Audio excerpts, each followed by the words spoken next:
4,000 US deaths and a handful of images is an article in the New York Times this week examining what some reporters say is a growing effort by the US military to control graphic images from the Iraq War. Joining me now from Baghdad is Michael Camber. On assignment for the New York Times last year, Camber took photos of wounded American soldiers and was told by the military that those images could not be published. Michael Camber, was that a departure from previous engagements that you might have had with the US military?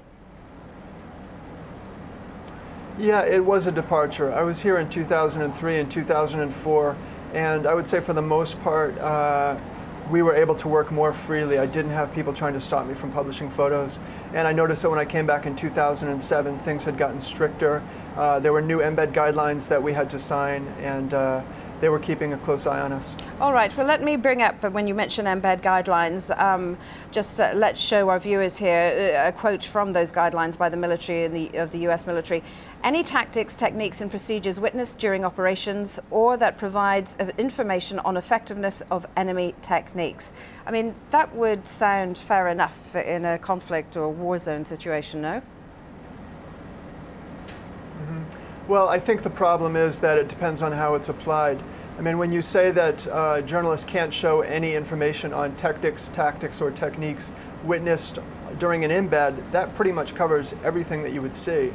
So I think that sometimes you're able to work freely and they don't say anything about it, but the journalists here complain that when a soldier is wounded or killed, suddenly these guidelines are strictly enforced and they're told they can't publish the photos. And the reason usually given by the US military, and correct me if I'm wrong, is that they want to make sure that first of all the families of the wounded and dead are notified, and also they don't want to desecrate the memory which they feel is being desecrated by seeing photos of dead or wounded soldiers on the internet. Absolutely, yeah, there's no doubt about it. They're extremely concerned about the welfare of the men, and you know, they feel that these men make an incredible sacrifice, which they do. And then to see their photos put up on the internet for people to gawk at, they think it's outrageous, and we understand that. But I think the problem comes when you have journalists here who are committed to showing the cost of this war and the human cost of this war and want to get these photos out. I think there's a natural conflict when these two things collide. And I think they did collide in at least one photo you took. Now this photo, I understand from you, the US military did not allow you to publish it for some time. What happened? When the incident happened, the commander on the ground immediately tried to stop me from photographing, told me that I could not photograph, and I persisted. I did take the photos, and I told him he could take them away from me later. When I got back to the base, I was told by the public affairs officers there and also high-level public affairs officers in Baghdad that I could not publish the photos, that they did not comply with guidelines, but they kept changing the guidelines. They said, when I said, well, the soldier's face is being bandaged, so it's true that I don't have let me backtrack. We're supposed to have signed statements giving us permission to photograph and publish photos of wounded soldiers, and in many cases this is just impossible. You can't get a signature from a guy who's been loaded onto a transport in serious danger. Was that a guideline that was always in place, Michael Camber? So it was not always in place, no. I noticed it when I came back in 2007 that we had to have signatures from wounded soldiers. That was not a guideline that I knew of in 2003, 2004. So are you saying that in that particular photo you don't believe there was any kind of security concern? Certainly it's not easy to recognize anyone's face apart from the battalion markings. Is this the kind of photo that you're saying at the beginning of the war you might not have had any difficulty at all publishing? I don't think that I would have had difficulty publishing that photo early in the war.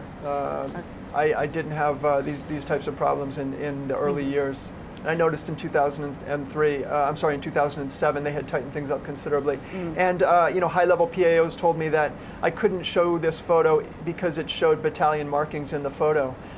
It doesn't say that in the Embed guidelines. I mean, that's something they just tacked on later. Well, you refer to the Embed guidelines, and they stress that the Embed regulations are only a framework, as you yourself have said, and quote, there is leeway for commanders to make judgment calls, which is part of what commanders do. Is there a distinction, do you think, between what is said by the military powers in Washington who draw up these guidelines and what actually happens on the ground with an individual commander?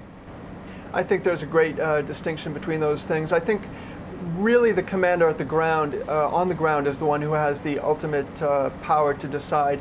And a lot of it really just depends on the commander. If there's a commander there that likes you, that respects what you're doing, he'll invite you to photograph memorials for dead soldiers.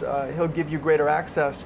If they don't like you, or they're suspicious of you, or they don't know you, they deny you that access. How much consideration has the New York Times had to give to the kind of photos that you've taken? I mean, how many lawyers have been involved deciding sometimes which photos of yours to publish or not?